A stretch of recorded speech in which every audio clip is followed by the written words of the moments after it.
Assalamualaikum warahmatullahi wabarakatuh. Jadi, Alhamdulillah bertemu lagi kita pada pagi ini. Jadi kita teruskan PDPR kita untuk sejarah. Kita mulakan dengan bacaan umul kitab Al-Fatihah. A'udzubillahi minasyaitonirrajim. Bismillahirrahmanirrahim. Alhamdulillahirabbil alamin.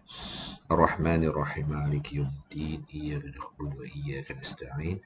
Ihdinas siratal mustaqim. Siratal ladzina an'amta 'alaihim ghairil maghdubi 'alaihim waladdallin.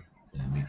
Bismillahirrahmanirrahim. Allahumma aftah 'alaina hikmataka wanshur 'alaina min khazaini rahmatika ya arhamar rahimin. Rabbi shrah li sadri wa yassir li amri wahlul 'uqdatam min lisani yafqahu qawli. Amma untuk hari ini kita dah sampai ke unit yang ke-8 tokoh terbilang Kesultanan Melayu Melaka. Tokoh terbilang zaman Kesultanan Melayu Melaka pada satu ketika dululah. Jadi kita lihatlah buku teks awak muka surat yang ke 104. Ni tak perasan cikgu ni. Tu dia gambar dia. Gambar. Baik, sinopsis dia. Maksudnya dalam bab ini apa yang awak akan pelajari. Tokoh terbilang mempunyai peranan yang besar pada zaman Kesultanan Melayu Melaka. Pelibatan tokoh terbilang dalam pentadbiran telah membawa kepada era kegemilangan Kesultanan Melayu Melaka.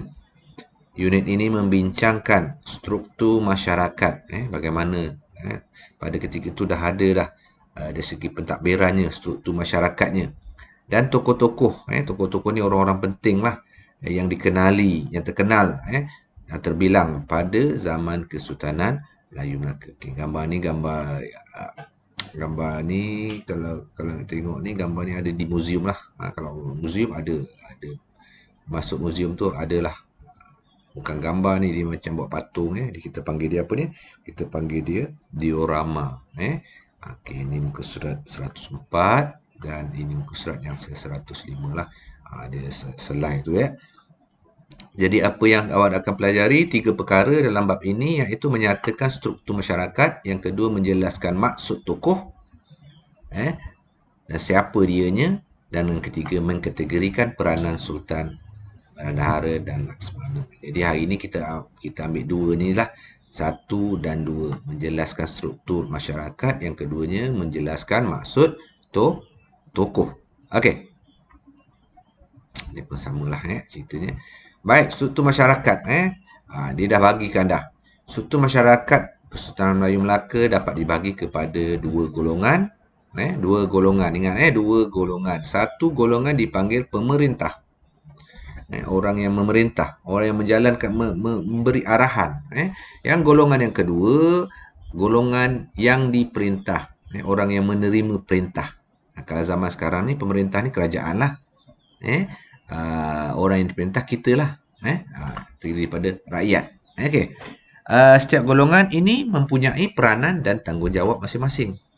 Golongan pemerintah ada dia punya peranan dan tanggungjawab. Apa dia perlu buat dan dia bertanggungjawab. Kemudian golongan diperintah juga ini, golongan diperintah juga ini ada juga dia punya tanggungjawab ni, rakyat dan hamba. Sekarang ni dah tak ada dah hamba. Hamba ni maksudnya paling bawah sekali dalam struktur masyarakat tu. Dia ni orang suruhan lah. Kalau lihat cerita Piramli tu ada lagi hamba yang bekerja jadi tuan. Sekarang ni kita panggil pembantu rumah, tapi dia bukan hamba sebab kita bagi dia pendapatan, bagi dia gaji dan sebagainya. Kalau zaman dulu tak ada, hamba ni bagi makan je, suruh buat kerja. Okey. Ada 4 golongan. Sultan, ingat ni ini struktur dia senang je. Struktur masyarakat yang paling tinggi sekali Sultan. Bawah pada Sultan pembesar ni. Bawah pada pembesar adalah rakyat. Dan bawah pada rakyat dinamakan hamba. Dan hamba ni dia menurut perintah je, tak boleh melawan langsung. Okey.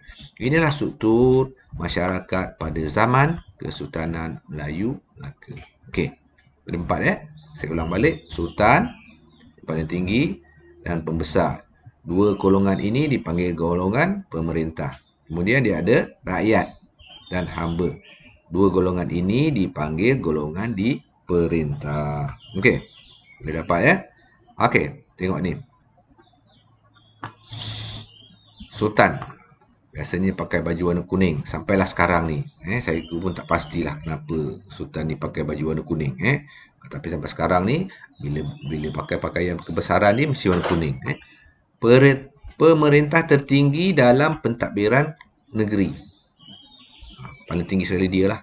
Dia simbol perpaduan. Rakyat mesti dengar cakap dia, sultan. Sampai sekarang lah kita ada juga.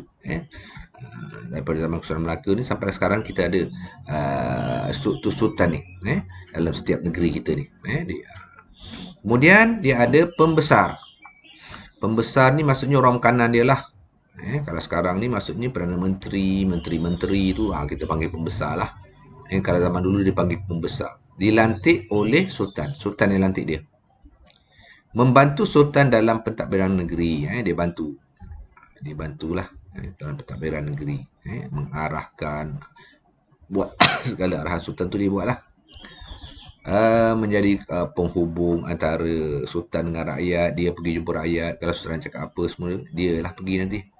Ramai. Pembesar ni bukan seorang, maksudnya ramai. Sultan, kemudian pembesar. Kemudian dia ada rakyat. Rakyat ni penduduk dia lah. Penduduk di Melaka pada ketika itu. Pada ketika dah ada penduduk Melaka. Kemudian pengikut setia kepada sultan dan pembesar. Rakyat, bila sebut rakyatnya, memang dia setialah kepada sultan dia dan juga kepada pembesar. Okey, kemudian dia ada juga satu golongan lagi dipanggil hamba.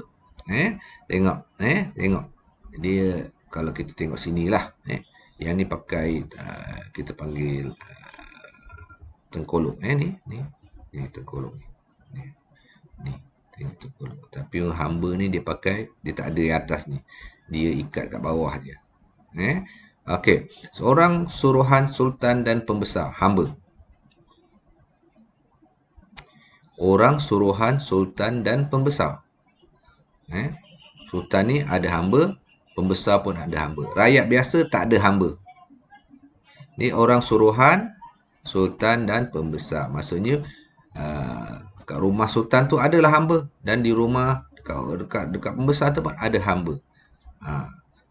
Bilangan hamba melambangkan ketinggian status dan kekayaan pemiliknya. Lagi ramai hamba dia masa tu, lagilah dia tu berstatus tinggi. Maksudnya kalau bendahara tu adalah mungkin 10 hamba. Bawah sikit bendahara mungkin panglima dia ke laksamana dia tu mungkin ada 7 hamba. Dia tak boleh lebih lah.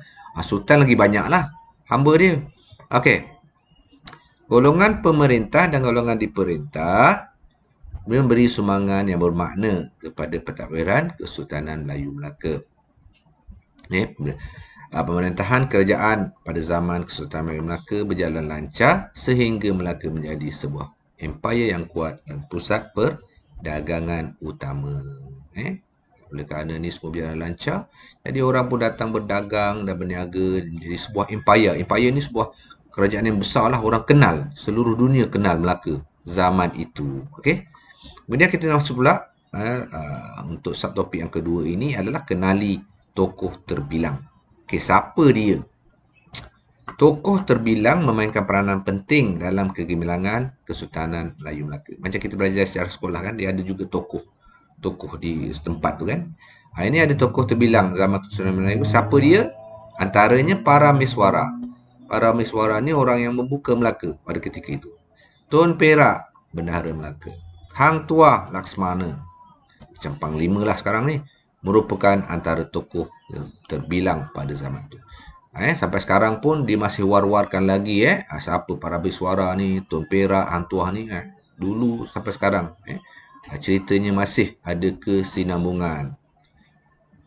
Maksud tokoh terbilang merupakan individu yang dihormati dan disanjungi oleh masyarakat. Tengok kuatnya. Ciri tokoh terbilang gigih. Seorang yang gigih. Para seorang ni anak raja. Dari Majapahit sana datang ke Melaka dan membuka negeri di Melaka. Gigih. Jauh-jauh datang membuka negeri dan akhirnya negeri itu terkenal.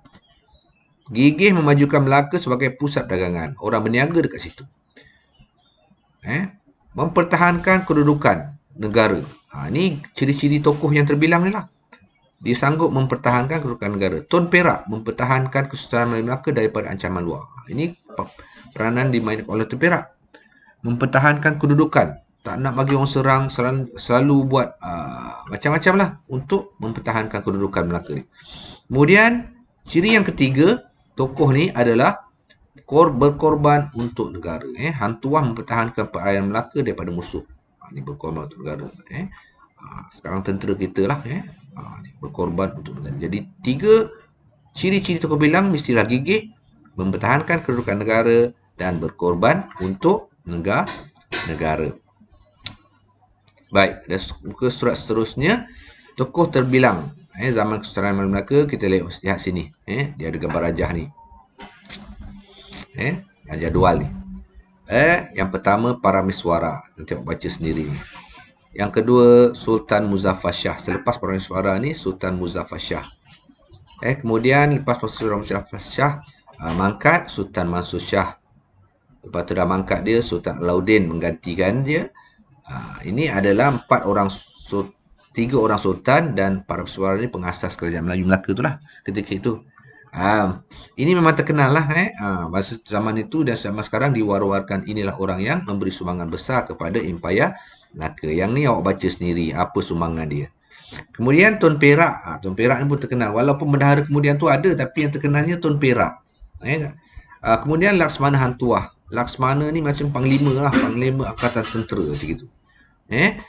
Ramai, tapi yang terkenalnya Hantuah. Kemudian mungkin ada lagi selepas Hantuah meninggal kan. Mungkin ada lagi, tapi yang terkenalnya adalah Hantuah. Jadi 1, 2, 3, 4, 5, 6 orang. 6 orang tokoh ini adalah antara yang disebut sebagai tokoh terbilang dalam zaman Kesultanan Melayu Melaka. Okey. Boleh? Okey. Saya rasa itu saja untuk hari ini. Dan untuk peranan ini kita lihat minggu hadapan lah insyaAllah. Jadi selamat belajar. Jadi cikgu mintalah bila cikgu dah masukkan ramai yang tak mengikuti PDPR ni, alhamdulillah. Lepas tu ramailah yang dah hantar. Jadi tugas yang cikgu bagi tu hantarlah. Tak susah sangat. Ambil gambar sikit je. PM cikgu. Okay, itu saja. Assalamualaikum warahmatullahi wabarakatuh dan selamat belajar.